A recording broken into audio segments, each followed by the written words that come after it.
You didn't arrive here by chance. Something within you has reached a quiet decision point. Not desperation, clarity. A moment where the soul says, enough circling, enough waiting, enough almost. This is the year something changes. Not by force, but by law. For years you may have believed that happiness, wealth, and health were earned through struggle, through pushing, proving, and enduring. Yet effort alone has never been the gate. Many work hard and stay weary. Many try and still wait. The secret has never been effort. It has always been direction. Every word you speak is an instruction. Every expectation you hold is a command already sent. Life is not responding to what you want. It is responding to what you consistently declare, even when you think you are being careful, modest, or realistic. They rehearse delays. They speak of someday, hopefully, and maybe. They pray with fear hidden inside the prayer. And life, obedient and exact, fulfills the tone rather than the request. You see, the universe does not argue. It does not negotiate. It does not judge whether your desire is reasonable. It simply mirrors back the dominant order you impress upon it quietly, continuously, without exception. If you have felt stuck, it is not because you were forgotten. If you have felt delayed, it is not because you were denied. It is because the command has been mixed, faith spoken aloud, doubt whispered underneath. This year asks something different of you. Not louder wishing, not harder striving, but clear authority. The kind that no longer asks permission from circumstances, past mistakes, or outside approval. There is a way of speaking that causes events to rearrange without struggle. A way of thinking that removes resistance before it appears.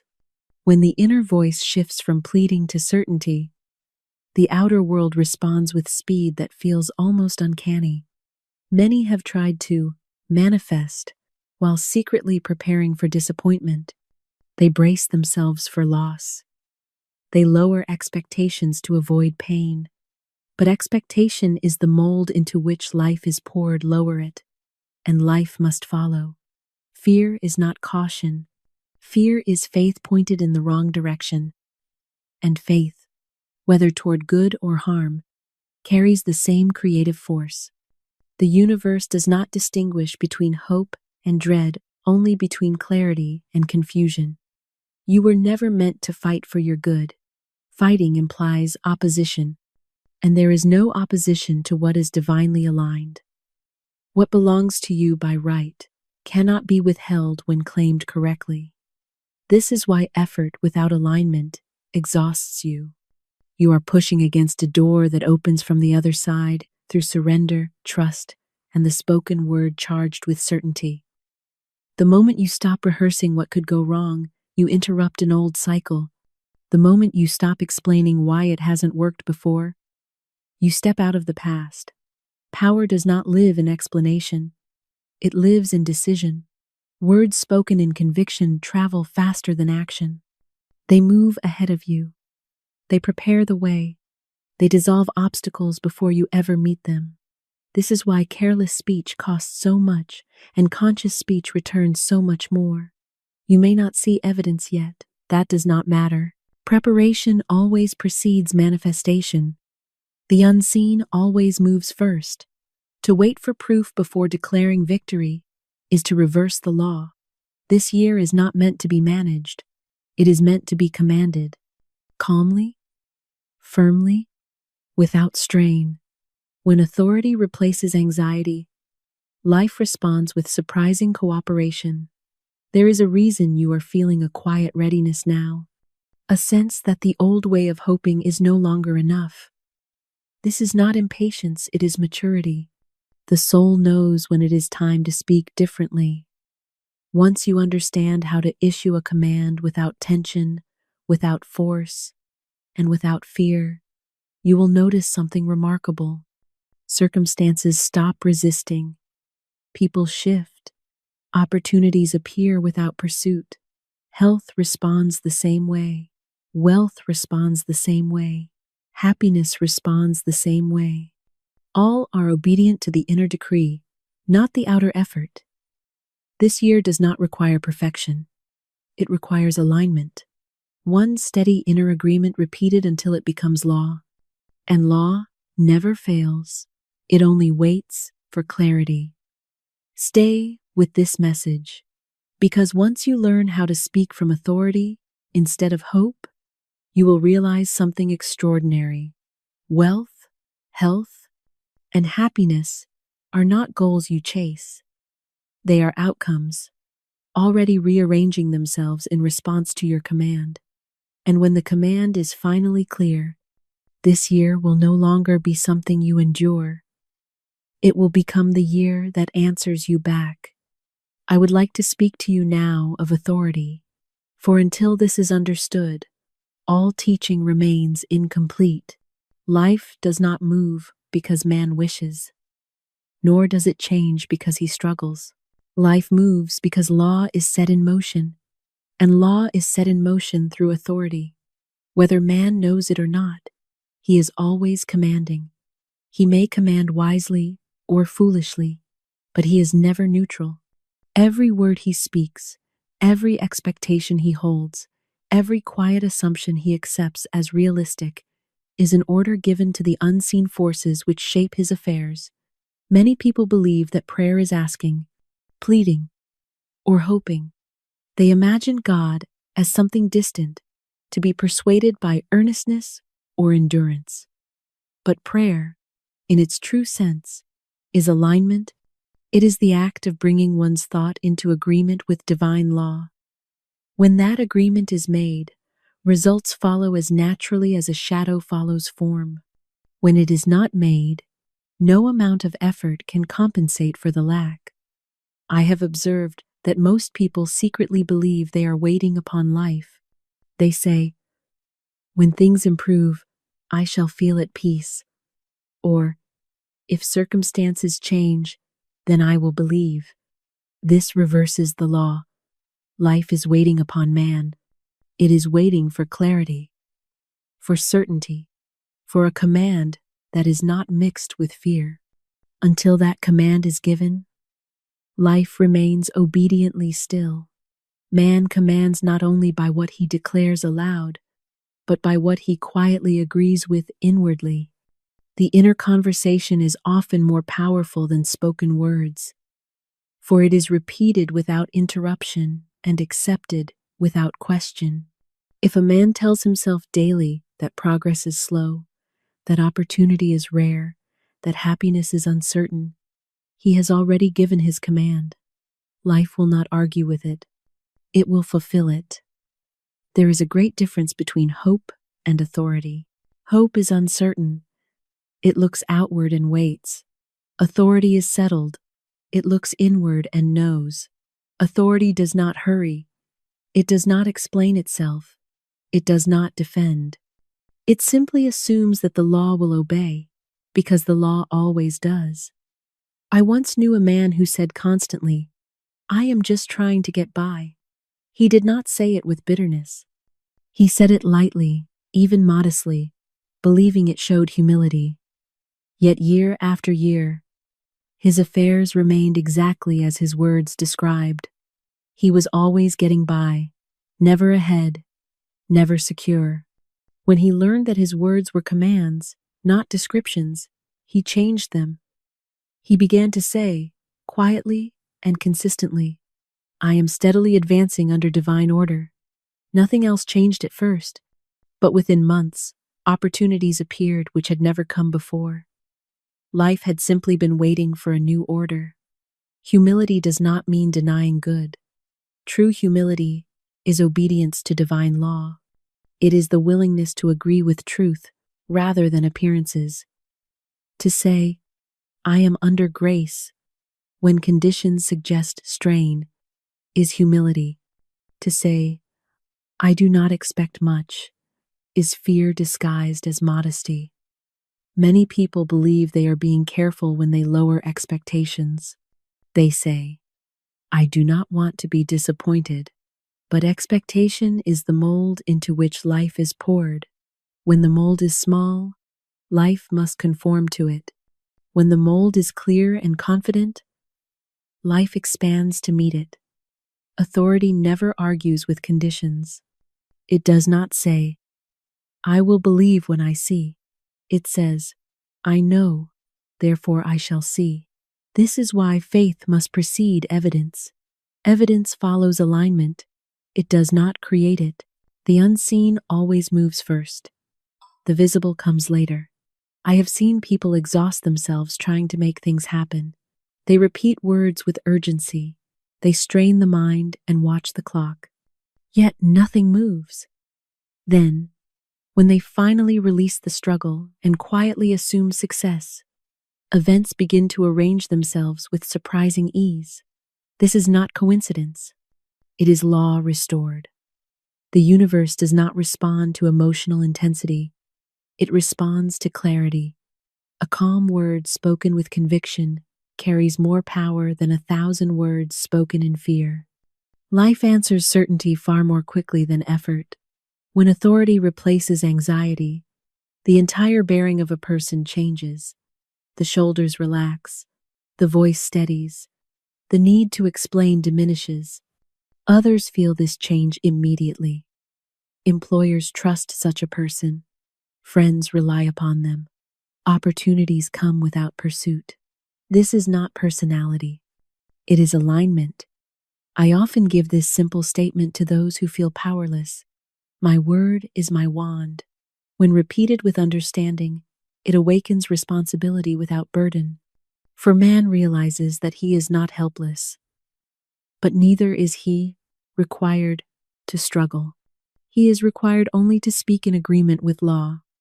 Another powerful statement is, "I speak with authority," and life responds. This is not arrogance.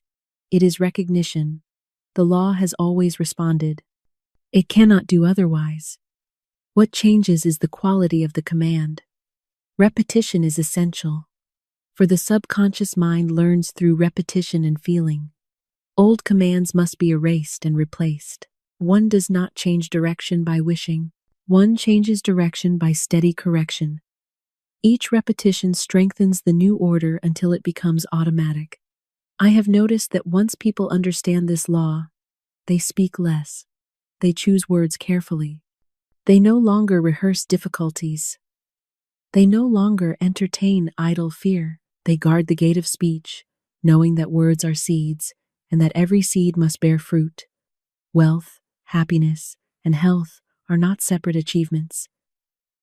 When the inner command is confused, these things appear uncertain. When the inner command is clear, they follow as naturally as daylight follows dawn. Authority is never harsh. It is gentle and firm. It does not threaten. It does not plead. It simply knows. And that knowing becomes the foundation upon which everything else rests. You may feel, even now, a quiet shift taking place, a sense that life has not been withholding, but waiting. This realization alone begins the change. As this understanding deepens, you will find that your words return to you. They return through people, through events, through opportunities. This is the boomerang law, which must be understood next, for authority without wisdom must be guided, and it is to this law of return that we now turn. I would like now to speak of a law so exact, so faithful, that it never varies by the smallest degree. It is the law of return, the boomerang law of words and thoughts. Whatever man sends out must come back to him, pressed down, shaken together, and running over. This is not reward and punishment, as many suppose, but cause and effect. The law is impersonal, obedient, and unfailing. It gives man exactly what he has ordered, though he may not recognize his own handwriting upon the order. Most people imagine that life happens to them. They believe circumstances arise independently, without connection to their inner world. Yet nothing appears without first being invited. The invitation may be spoken aloud, whispered inwardly, or silently assumed, but it is always present. Life does not invent experiences, it reflects them. I have often said that the game of life is a game of boomerangs. What you throw out comes back to you. If you throw out criticism, criticism returns. If you throw out resentment, resentment meets you in new disguises. If you throw out blessing, blessing finds its way back, often through channels you never anticipated. This law does not rest. It is always active. Many people are astonished when the same difficulty appears again and again, though they believe they have changed outward behavior. But the law does not respond to behavior alone. It responds to belief. If a belief remains unchanged, experience must repeat itself until the lesson is learned. I once knew a woman who complained constantly of injustice. Employers wronged her. Friends disappointed her. Circumstances seemed unkind. She said, "I do not understand why this always happens to me." Yet in her speech, she continually affirmed the very thing she resented. She told her story often, with feeling. The subconscious mind accepted the picture and reproduced it faithfully. When she learned to stop rehearsing injustice and began to affirm instead, "Divine justice now operates in my affairs," a remarkable change took place. The same people who had once opposed her softened. New opportunities appeared. She said later, "It is as though the world changed its mind about me." The world had not changed. She had. The subconscious mind is not concerned with whether words are spoken lightly or seriously. It accepts whatever is repeated with feeling. A careless remark, spoken again and again, becomes a fixed belief. Many people joke themselves into misfortune and then wonder why life seems unkind. I have known men who said habitually, "Nothing ever works for me." They said it half laughing, yet with resignation. And indeed, nothing worked. The law was exact. When they learned to say, "Everything works in my favor under divine order," the tide turned, opportunities opened, obstacles dissolved. The boomerang returned bearing a new pattern. One must be particularly watchful of words spoken in moments of discouragement. Words spoken in emotion are charged with unusual power. Fear-filled speech engraves itself deeply upon the subconscious. A mistaken word may be neutralized by a word of truth, spoken with equal conviction. When someone realizes they have spoken wrongly, I often give this statement: "I now neutralize every destructive word I have spoken, and I set in motion the law of good." This is not merely comforting language. It is instruction to the subconscious to erase one record and replace it with another. The subconscious obeys willingly when given clear direction. Thought is also speech. Silent speech is often more powerful than spoken words because it is less questioned. Many people speak hopeful words aloud while inwardly rehearsing fear. The inner speech always prevails, for it is repeated more often and believed more deeply. Until inner conversation is disciplined, outer affirmation remains weak. I have observed that people who constantly discuss their problems strengthen them. Discussion is attention, and attention feeds. Silence weakens what you do not wish to grow. This is why I so often say, silence is golden. It gathers power. It protects the seed you have planted with your word. The boomerang law also governs how man speaks of others. What he says about another, he says about himself. If he speaks of dishonesty, he invites dishonesty. If he speaks of generosity, generosity meets him. Jesus expressed this law perfectly when he said, "Judge not, that ye be not judged." Judgment is a command for judgment in return. I once knew a man who was sharply critical. He criticized his family, his employer, the government, and life itself. He complained that people were unfair to him. When he learned to bless, instead of criticize, his entire experience changed. People treated him with respect.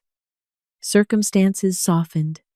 He said, "I feel protected now." He was. Blessing is the great neutralizer. When man blesses another's success, he affirms abundance. When he resents another's success, he affirms lack. The law responds accordingly. There is no competition in divine mind. What God has done for others, He can do for you, and more. But this truth must be spoken until it is believed. I often give this affirmation when envy arises. What God has done for others, He now does for me, and more. When spoken sincerely, it dissolves the poison of comparison and opens the channel for good. Envy is ignorance of law. Blessing is understanding. The boomerang law also governs health. Many people speak illness into being by constant reference to it. They name it, describe it, and expect it. The body, obedient servant of the mind, follows orders. When speech is changed, the body responds. I once knew a woman who had been called delicate since childhood. She accepted the description and repeated it. When she learned to say, I am strong, whole, and perfectly sustained, and to refuse the old label, her strength returned. The law simply obeyed a new command. Words spoken about the future are particularly powerful. When a man says, I know this will fail, he prepares the failure. When he says, I expect good, he prepares success. Expectation is prophecy. Life fulfills the prophecy faithfully. Many people lower expectations to avoid disappointment. Yet disappointment comes not from high expectation, but from divided belief. Clear expectation, aligned with law, does not disappoint. It fulfills. Others notice when a person's speech changes. They feel the difference. A person who speaks with confidence is treated with confidence. A person who speaks of possibility attracts opportunity. This is not psychology. It is vibration. Repetition is the key to mastering the boomerang law. One must repeat truth until it becomes the dominant thought. Old patterns do not dissolve instantly. They dissolve through replacement. Each repetition weakens the old command and strengthens the new. I often suggest beginning the day with a few simple statements spoken with feeling.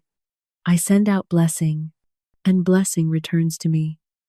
Only good comes to me, for I speak only good.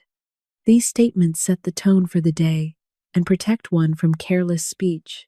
As man becomes watchful of his words, life becomes kinder. It has always been kind, but now, kindness is recognized.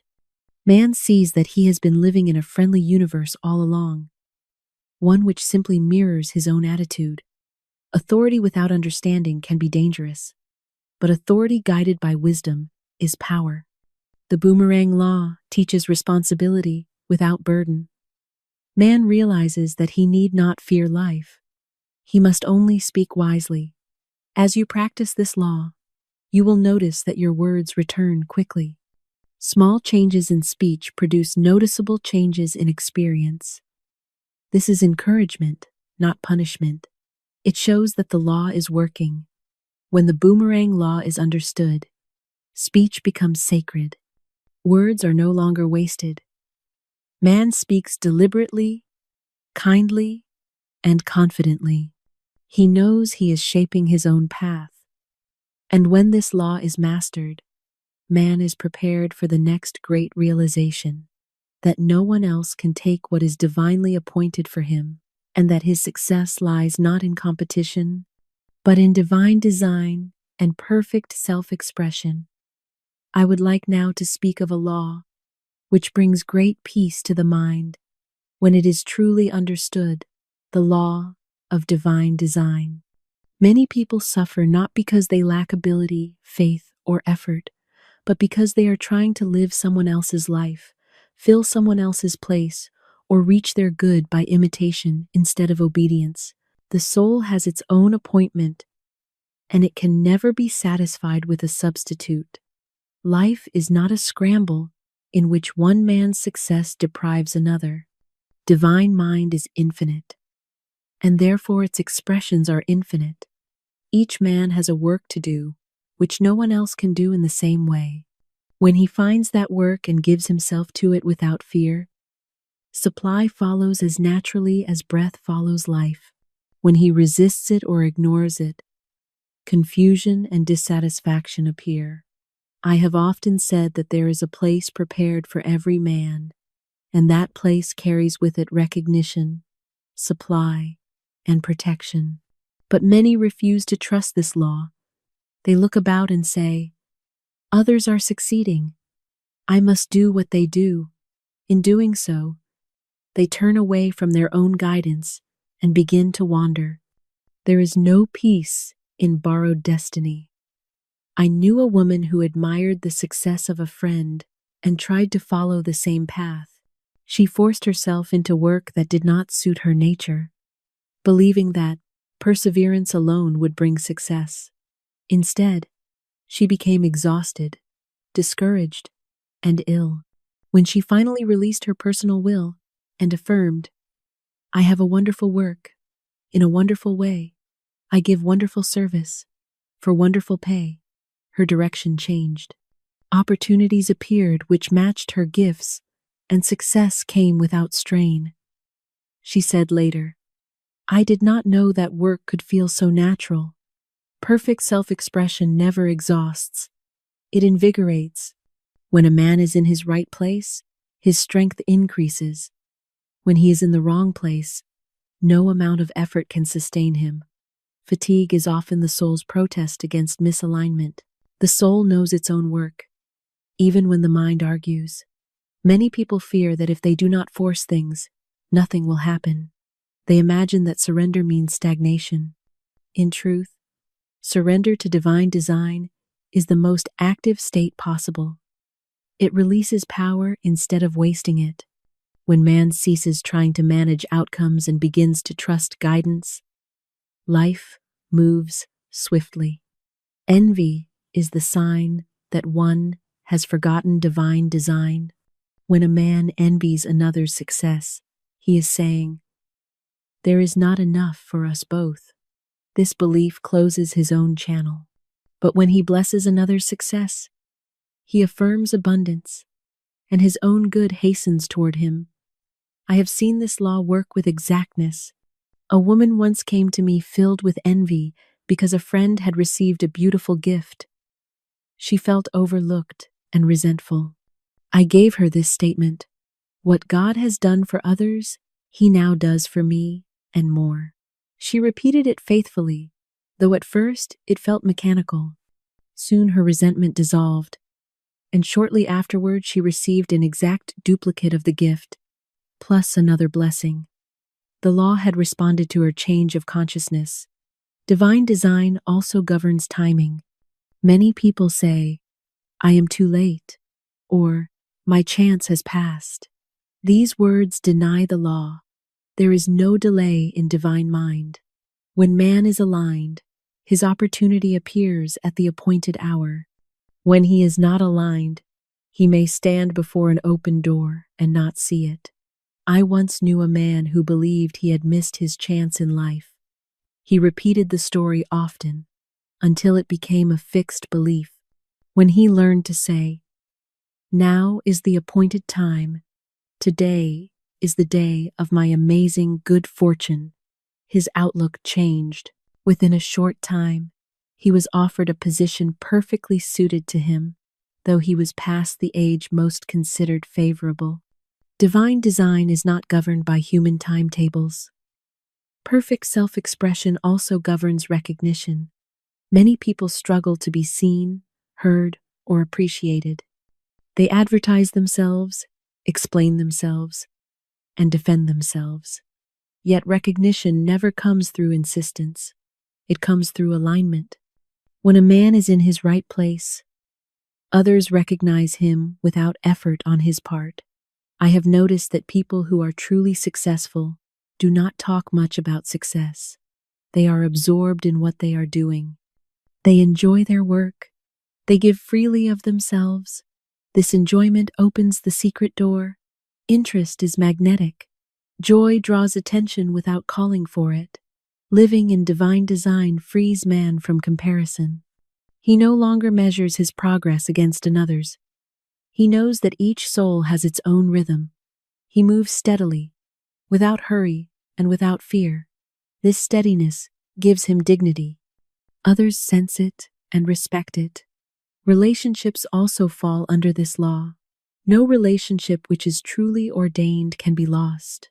When a person fears loss, he clings, and clinging repels. When he trusts divine design, he releases, and release attracts. Only that which does not belong falls away. I have known people who remained in unhappy conditions because they feared nothing better would come. This fear assumed that good was accidental. But good is designed. When one lets go of what is wrong, one makes room for what is right. There is no loss in divine mind. This statement is powerful when fear of loss arises. There is no loss in divine mind. Therefore, I cannot lose. When spoken with conviction, it restores peace and trust. The subconscious responds to this assurance and begins to rearrange conditions accordingly. Divine design does not always reveal the entire plan at once. Often only the next step is shown. This requires faith. Those who demand to see the whole path before moving remain stationary. Those who obey the step they are given are led onward, step by step, into security. The Bible tells us that the steps of a good man are ordered.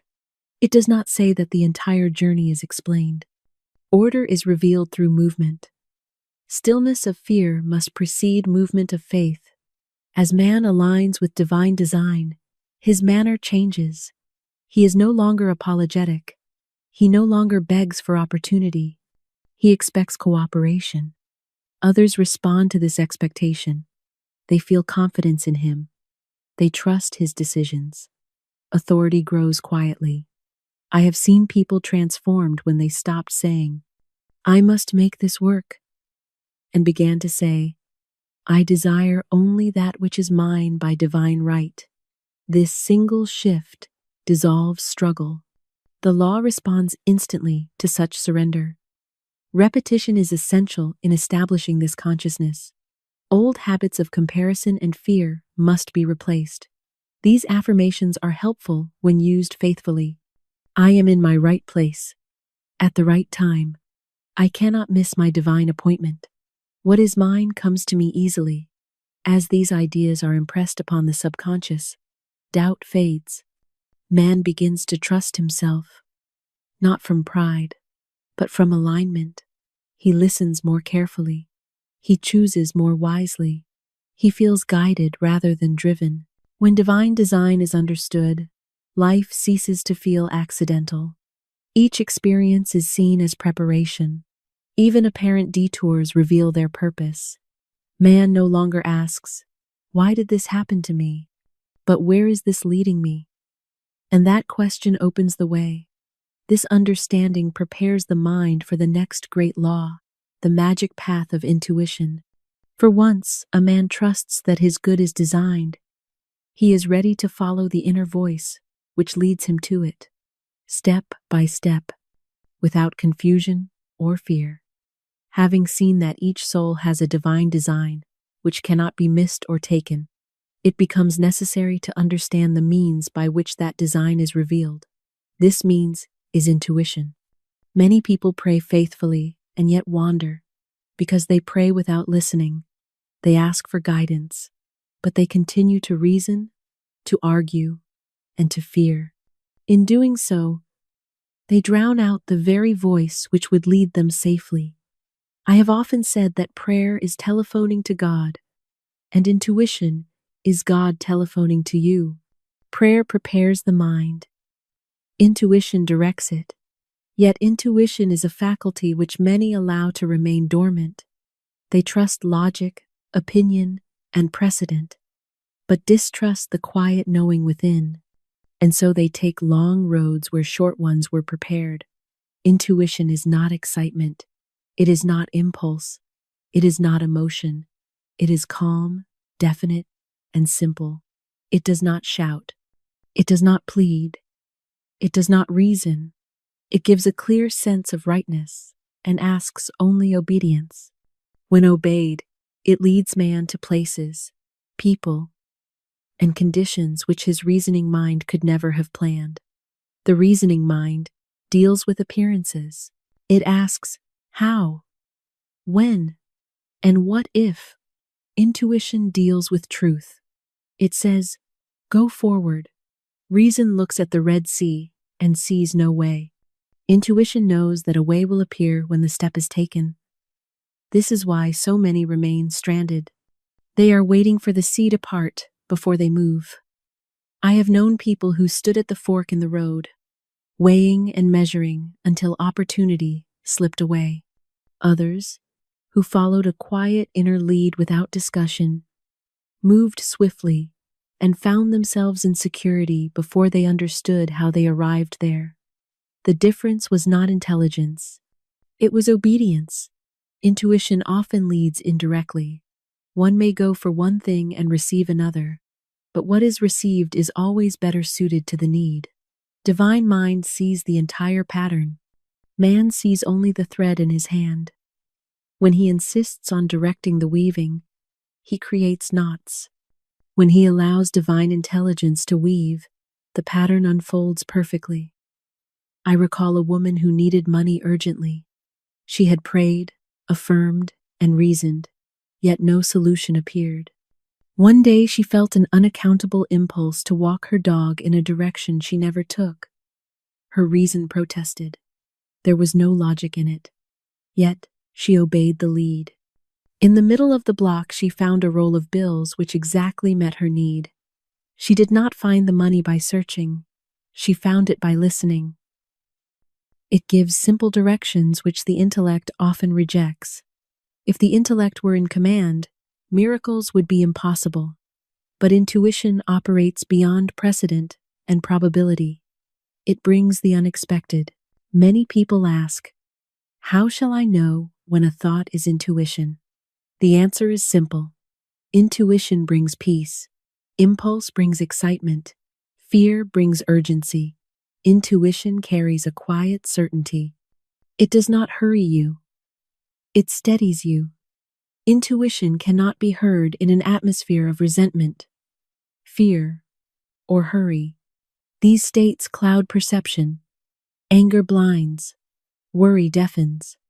This is why non-resistance is essential. When he becomes still inwardly, guidance rushes in. I often tell people to say, I now stand still and see the salvation of the Lord. This is not passivity. It is preparation. In that stillness, ideas flash before reasoning begins. These ideas are intuitive leads. If acted upon promptly, they unfold perfectly. Intuition speaks in the present tense. It does not say, someday. It says, now. Many people delay action, saying they will follow guidance later. But guidance is perishable. It must be acted upon when given. To delay is to doubt, and doubt dissolves the lead. When man follows intuition, others notice a change. He appears decisive without being forceful. He moves at the right moment. He seems protected. Doors open for him. Delays dissolve. This is not luck. It is divine order. I knew a man who consulted everyone before making decisions. He feared mistakes. He gathered opinions until he was more confused than before. When he learned to ask for a definite, intuitive lead and to follow it without discussion, his affairs improved rapidly. He said, I feel gathered instead of scattered. Intuition gathers power. One may cultivate intuition by making this statement before sleep. In the morning, I shall know just what to do. This impresses the subconscious with expectancy. Answers often come upon waking or in the midst of ordinary activity. They do not come while one is anxiously demanding them. I have seen intuition save people from great loss. A woman once felt an unexplainable reluctance to sign a paper. Everything appeared favorable. Others urged her to proceed. She obeyed the inner check and delayed. Later, hidden facts came to light, which would have caused serious trouble. Intuition protected her where reason could not. Divine mind never leads man into danger, though it may lead him through appearances which seem uncertain. When the soul obeys, the way is made safe. Fear must be dismissed. Fear says, "What if?" Intuition says, "Follow." As intuition is followed consistently, life becomes simpler. Decisions take less time. Regret disappears. Man no longer looks backward. He knows that each step is ordered. He begins to feel guided rather than driven.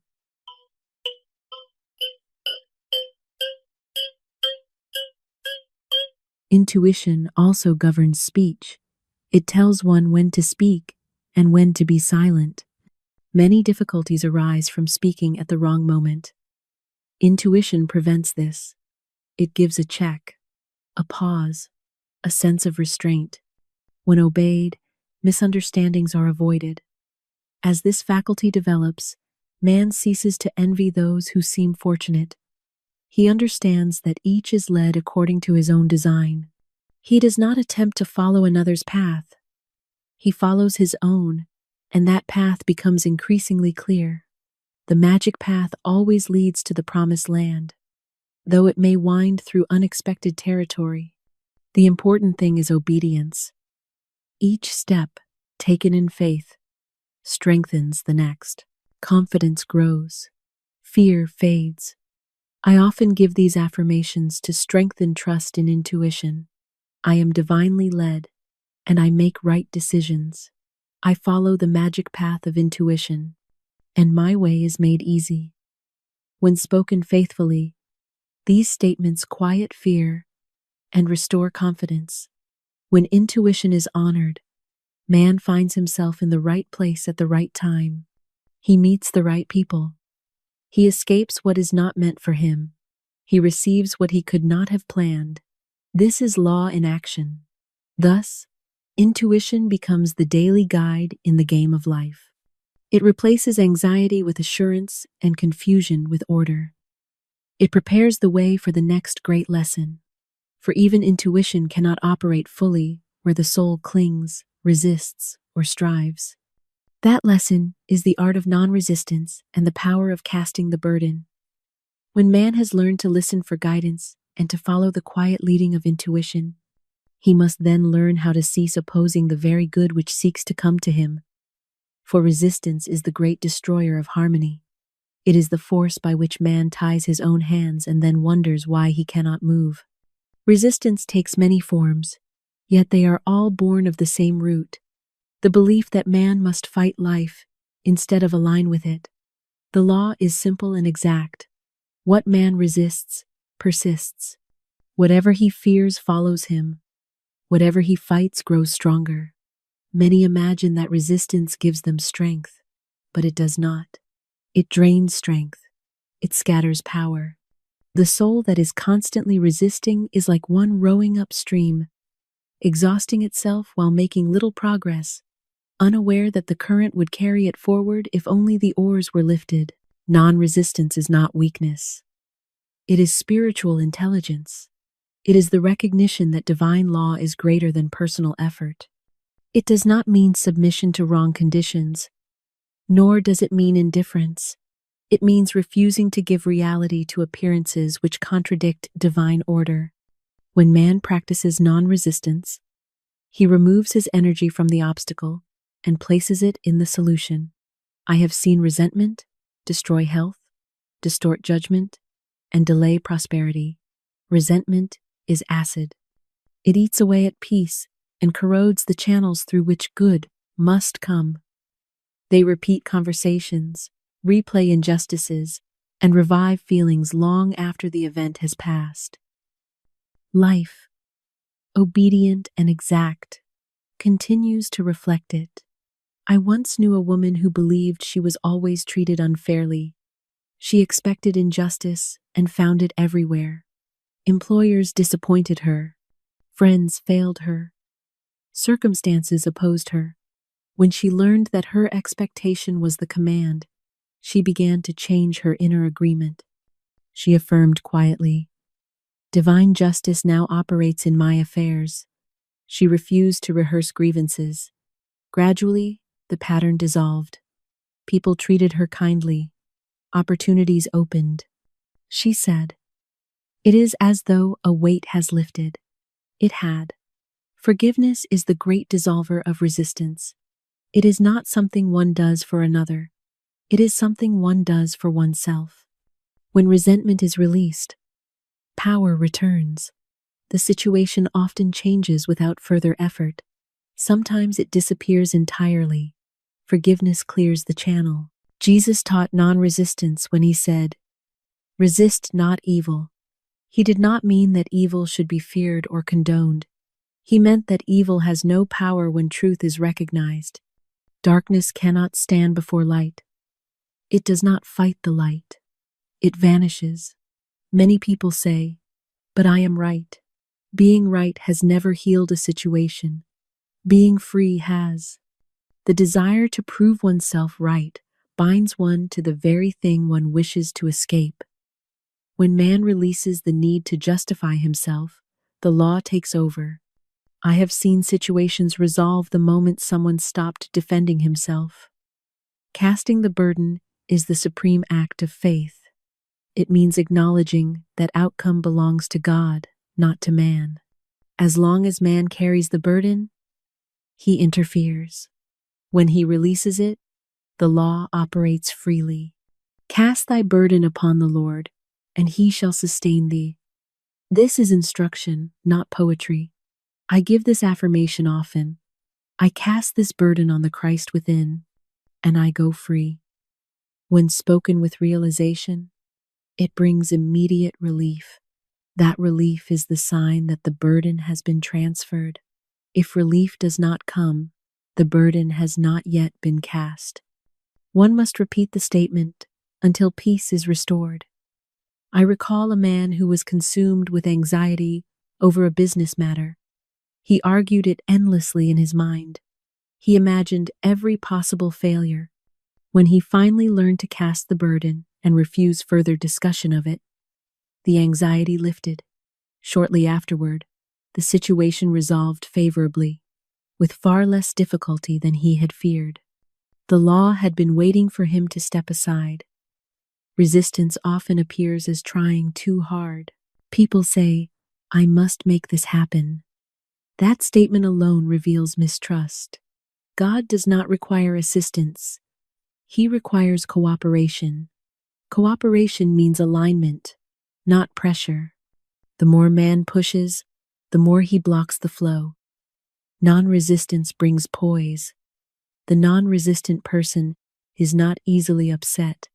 He does not react. He responds. Others feel this steadiness and are influenced by it. They trust him.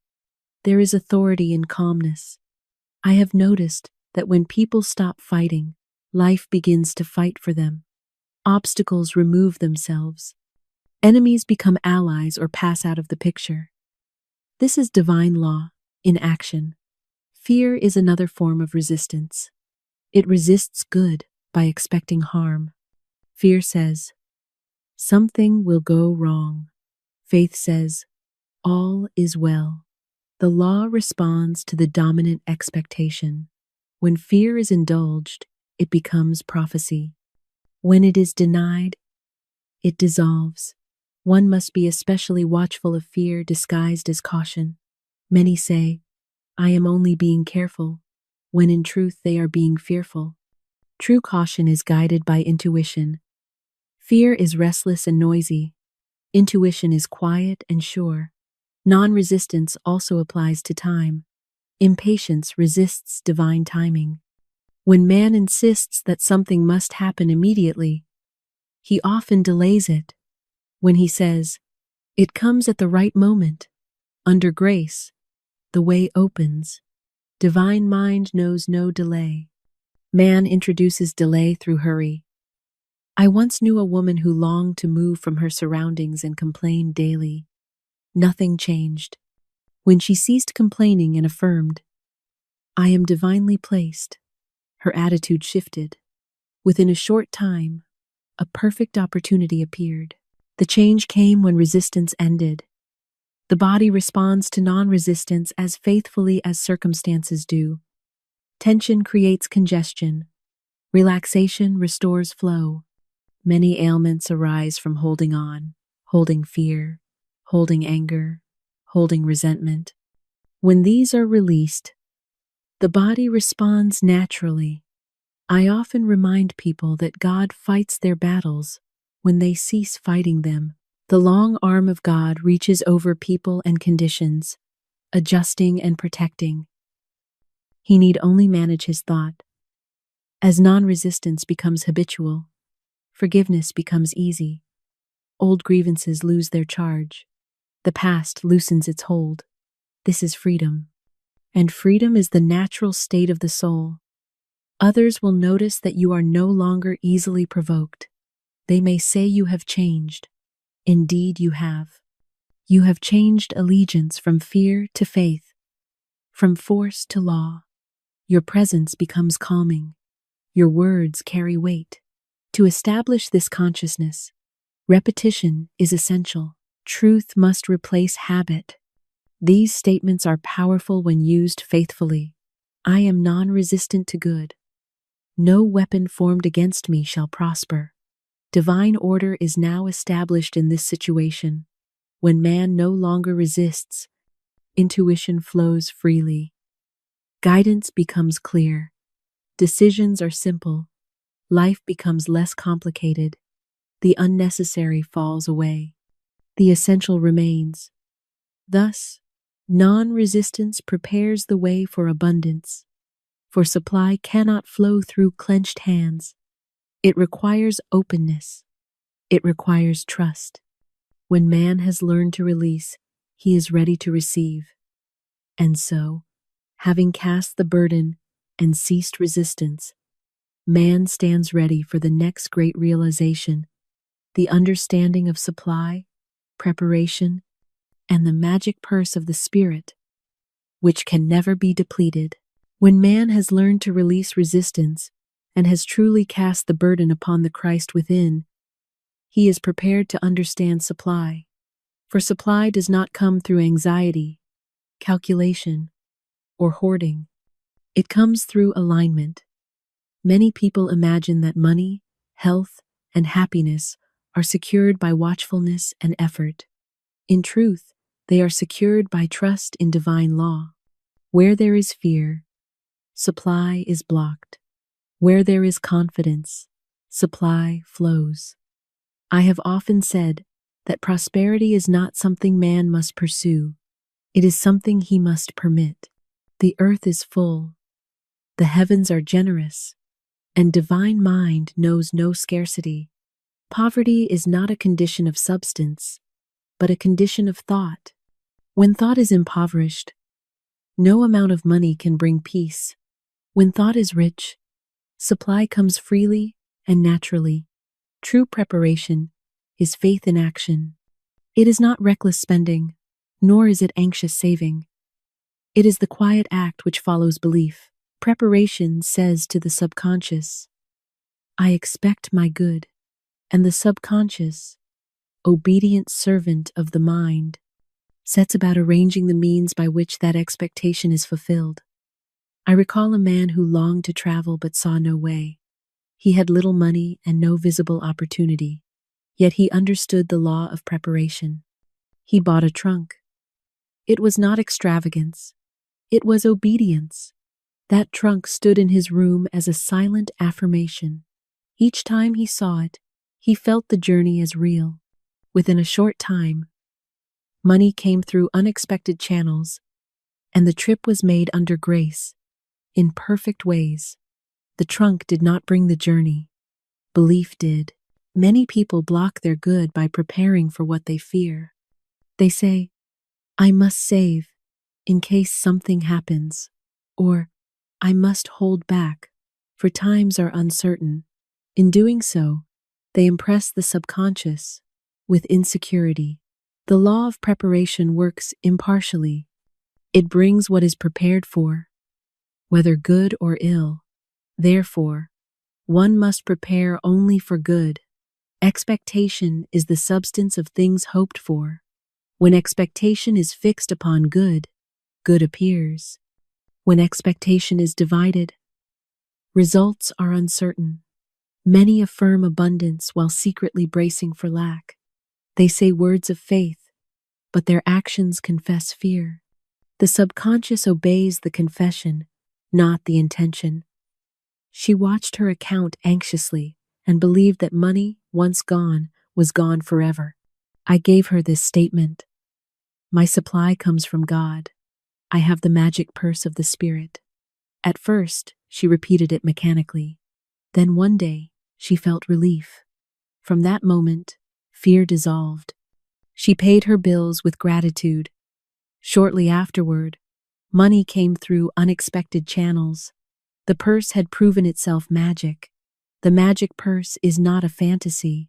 It is a symbol of consciousness. It represents the understanding that supply is inexhaustible because its source is inexhaustible. God is the giver and the gift.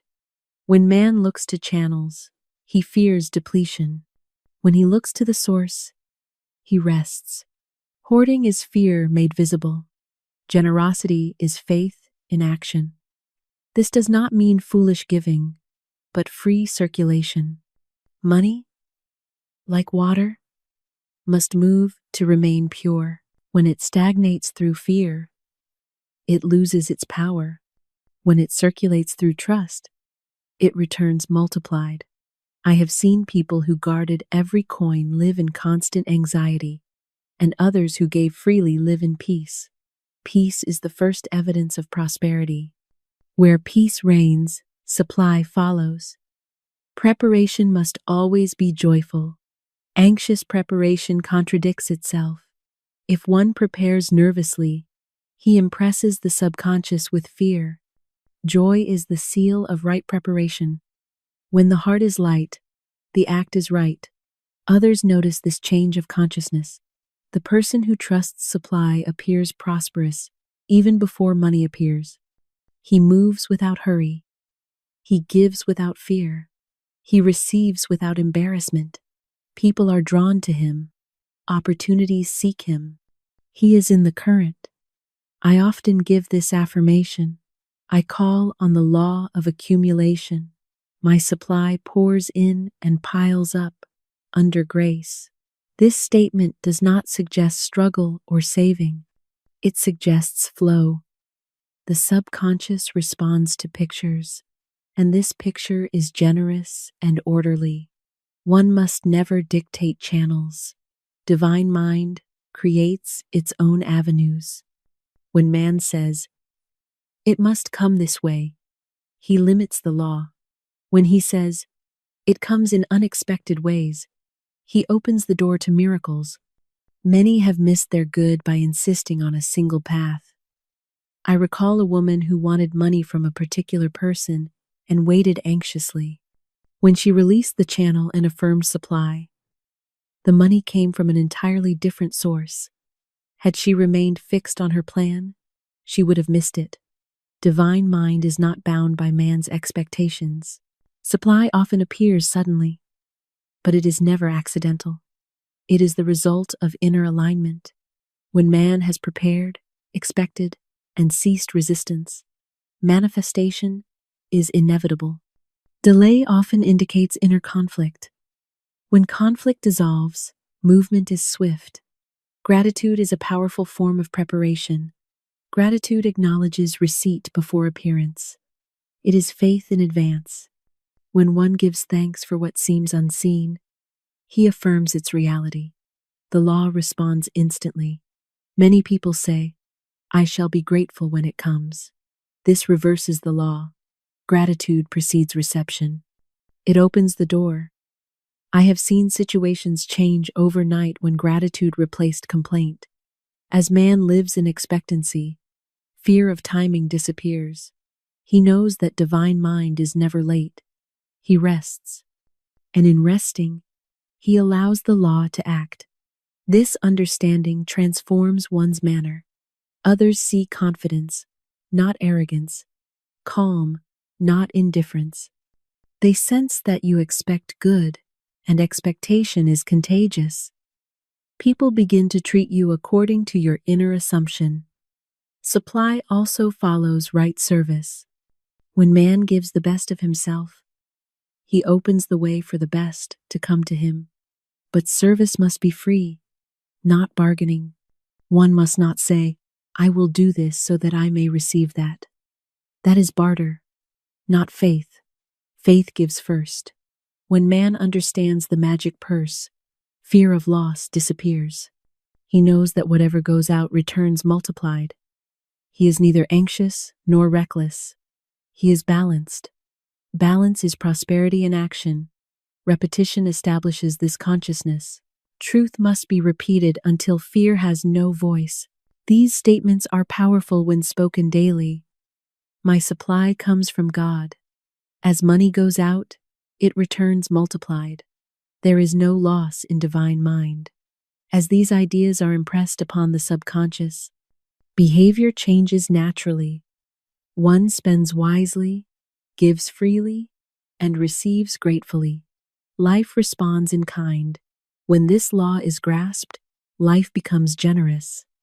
Man stops measuring and begins to trusting. He lives under grace, not under calculation. And this prepares him for the final realization, the life lived wholly under grace, in perfect ways, where authority replaces anxiety and peace becomes permanent. When man has learned to trust the unfailing supply of divine mind, to prepare without fear, and to expect good without anxiety, he enters what the scriptures call living under grace. This is the state in which life is no longer driven by strain, calculation, or self-defense. It is the state in which man ceases to struggle for his good and begins to receive it as the natural outcome of right alignment. Under grace, effort gives way to order, and effortlessness is not laziness, but mastery. Many imagine that living under grace means escape from responsibility.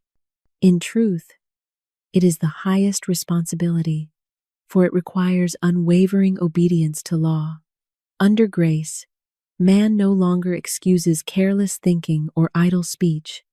He understands that every thought is a seed and every word a decree. Yet he is not burdened by this understanding, because fear has been replaced by certainty. Law is no longer something to be feared. It is something to be trusted. The promised land is not reached by crossing miles of distance, but by crossing out of false belief. The wilderness is the state of mind in which man doubts supply, fears loss, resists guidance, and argues with appearances. The promised land is the state in which man knows that good is established, that order is operating, and that nothing can interfere with what is divinely appointed. The moment this knowing becomes steady, man has arrived. The Bible tells us that the walls of Jericho fell not through force, but through realization. The people did not attack the walls. They did not devise plans to overcome them. They obeyed instruction and spoke from certainty, and the walls fell of their own weight.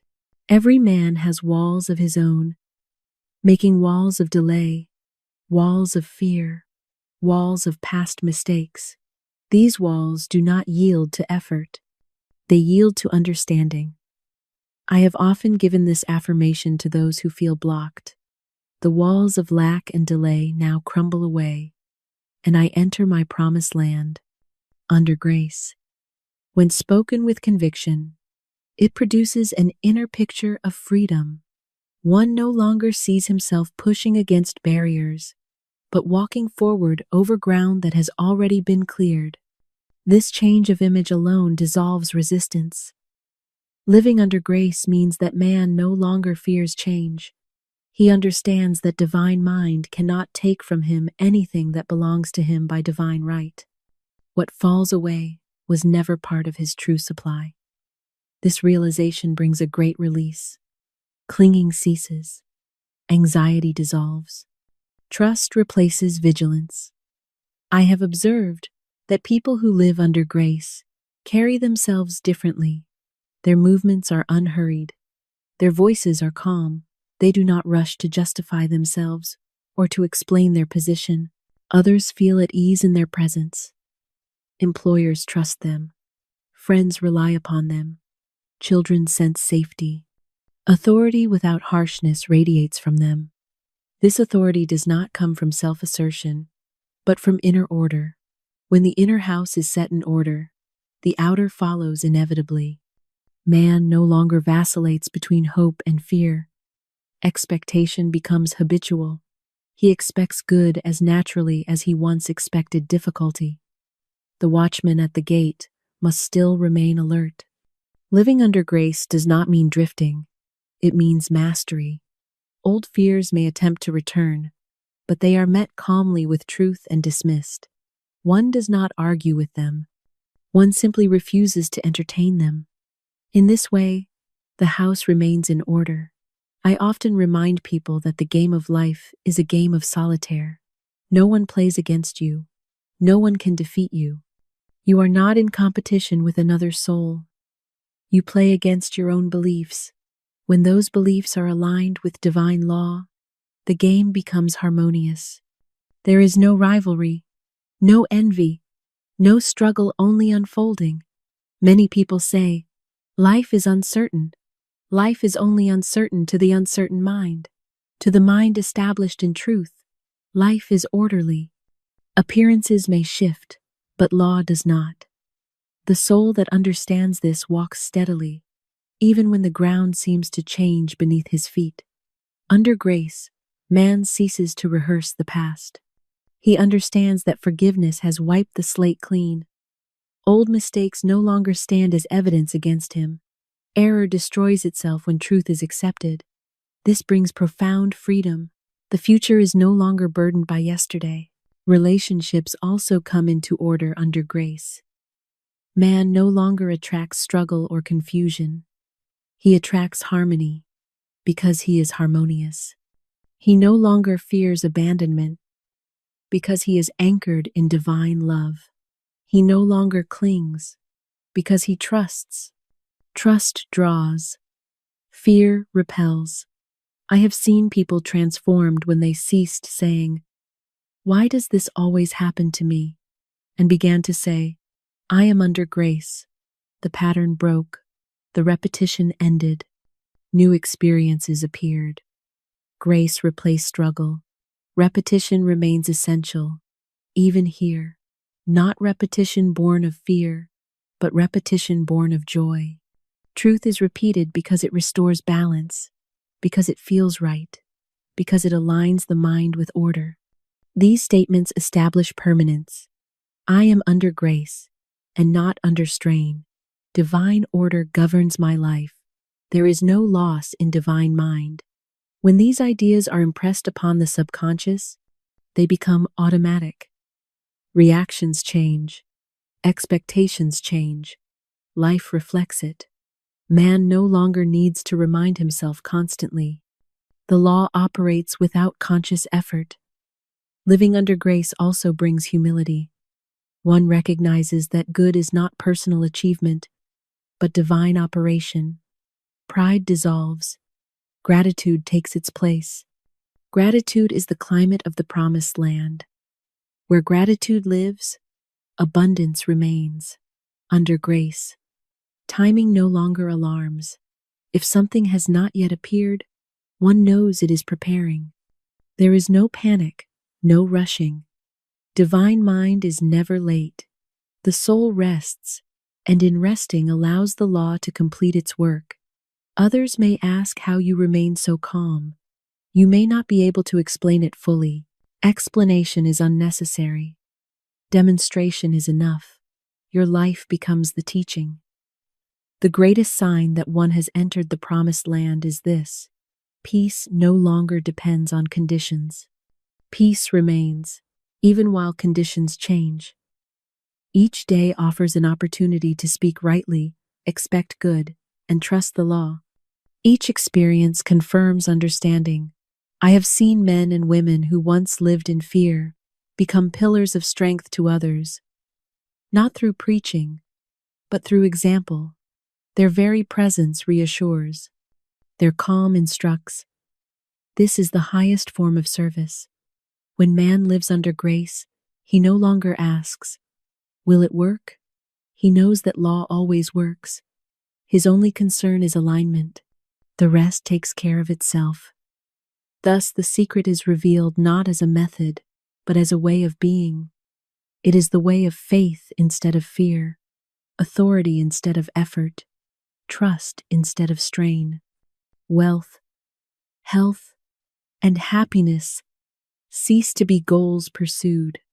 They become results expressed. The promised land is entered quietly. There is no trumpet blast. There is simply the deep, settled knowing that all is well. And from that knowing, all good flows under grace in perfect ways.